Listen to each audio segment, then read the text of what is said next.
bones. We've got 3 things on the menu for you today here. We're going to talk about meditation and mantra meditation in specific, in particular. We're not going to talk about it. We're going to do a meditation, mantra meditation. It's a little bit novel, if you will, because we're going to be doing it. We're going to be doing the Alice in Chains, Them Bones meditation, and then if you want to stick around for a guitar lesson, we'll go over that intro riff, because like anything Jerry Cantrell does, it is raw.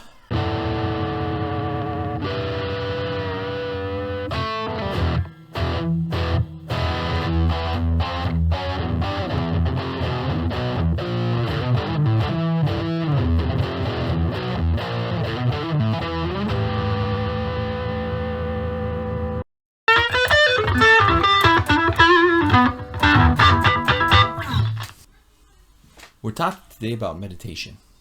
Simply put, meditation is the art of awareness. In some of the most advanced practices, people are looking for that awareness of no awareness, where they're not even aware that they're aware of what they're aware of. Yeah, tricky, isn't it? Because the simplicity at the far side of complexity is more complex than the simplicity on the close side of complexity. At least, I think there's more to that quote than meets my eye. But we digress.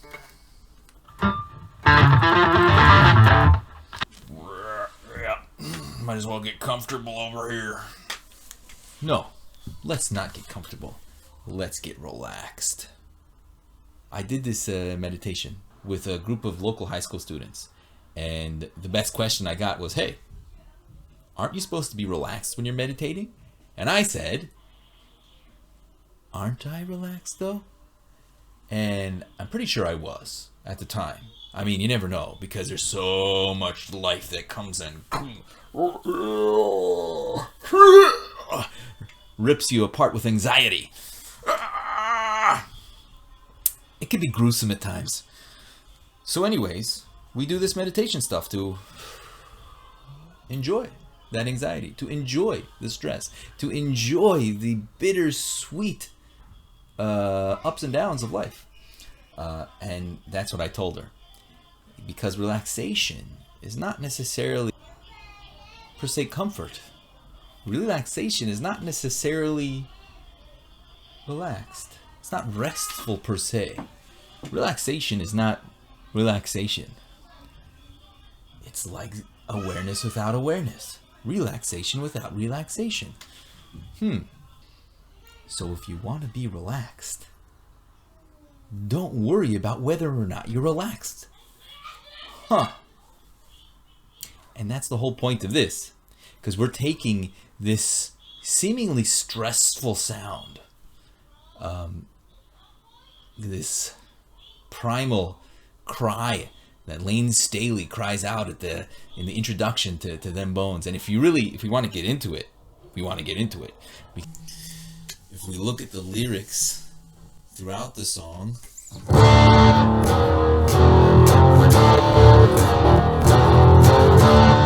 believe those bones are me.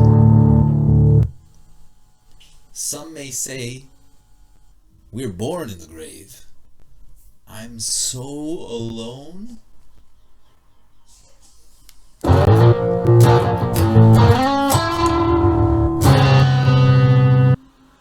I'm so alone. I'm gonna end up a big old pile of them bones. This metaphysical fear of dying alone, being alone, dying alone, that's what Lane Staley is crying out. That's a big fear. And if we have that on our head, that's going to be taking us down all the time. So here's what I suggest. Don't take that fear and package it up and put it down the side and be like, hey, how you doing? How you doing? How you doing? I mean, most of the time you want to be a nice person. You don't want to go, get out of my face. That's not so pleasant. Because Lane Staley is just putting that out there. And I think we could assume that's the emotion that he's giving out when he lets loose that primal scream in the intro. When we do it as a meditation, the goal is not to say, fear is gonna crush me. What we want to do is, because it's a meditation and we're doing it not as a performance alone, we're doing it in a way that we can experience it over and over again. We're doing it in a way that the in-breath between screams relaxes the body. We feel that breath come in, and when it's ready to, in the rhythm with the riff, belt out. We're going to try and find the right note in the octave that's comfortable for us. We're going to try and make it musical. We're going to try and make it expressive. And once we have that feeling of, I'm afraid of dying alone, I'm afraid of being alone, and we yell that out to the world, then we try and watch that. We watch the emotion. We watch the physical expression that happens within our body. And we experience the scream of the breath, reaching out, calling out with all that emotion contains and all that it wants to be. We watch that happen. We are the emotion and we're not the emotion. We are the stress and the pain, and we're outside of ourselves looking at that stress and pain with reassurance, with love, with care for ourselves, with care for anybody else who might have that same worry or pain or fear. And as we develop that care for ourselves, that care for that emotion, that real serious emotion, and then the serious moonlight, when we care for that serious emotion, then the emotion itself is less of an addiction and more of a color in the palette of who we are. Every time we have a method in a meditation, that method could ground us and root us. We don't have to worry about the awareness without awareness, because we have something to lock in on that our awareness can attach to and express itself with. It has certain boundaries and parameters, just like any game or just like any game that you might play. If you play baseball and there's no bat or there's no bases, then you have to improvise or you have to create a new game. But once you have, this is a diamond, these are bases, this is a bat, this is a ball, then there's parameters and there's rules that start building up around that, and that those rules allow you to lock in and pay attention to stats and scores. He's batting to 500 this year, that's good, man. When you have a meditation, it's the same thing. The mantra is an experience of the voice exiting the body and listening and feeling the breath happening. Is all part of the awareness attaching to that method. Right now that we're adding the musical dimension, then we have the guitar riff to pay attention to. We'll discuss later the idea that the rhythm of this is in 7. For the meditation, I wouldn't get too worried about counting that. Try and more feel that. Breathe in, and as the riff comes around again, ah!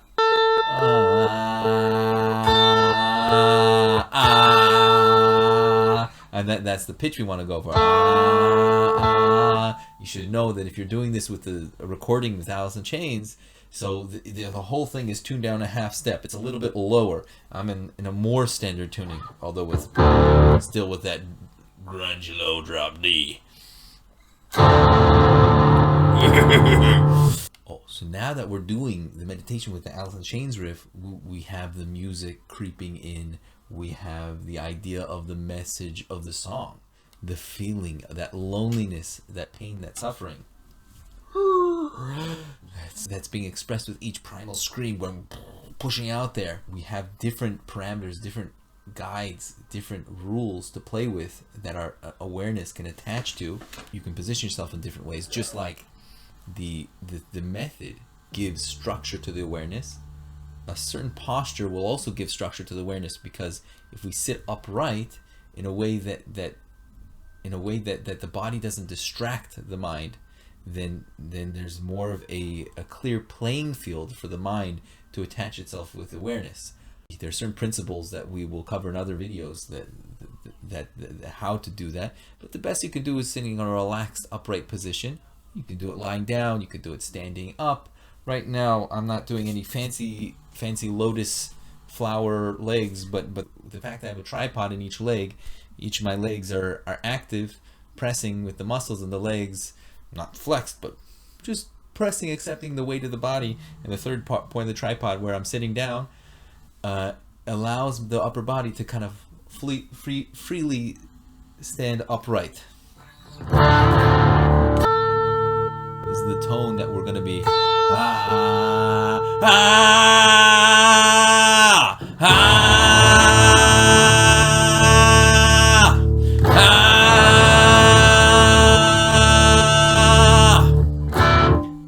Okay, so what I'm going to do here, you have a timer on the phone.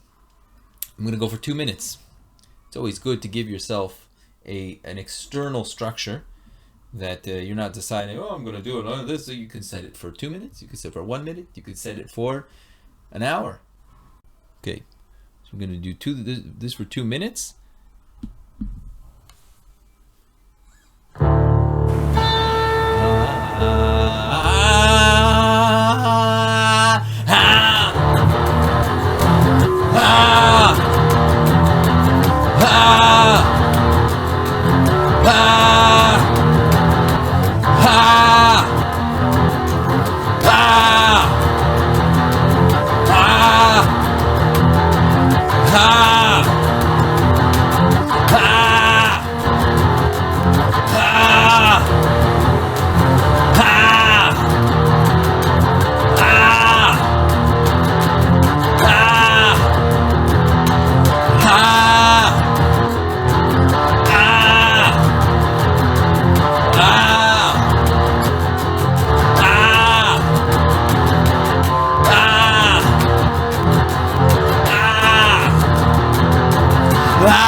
Some may say we were born in the dream. I'm so alone, man, I'm gonna have a big old pile of damn bones.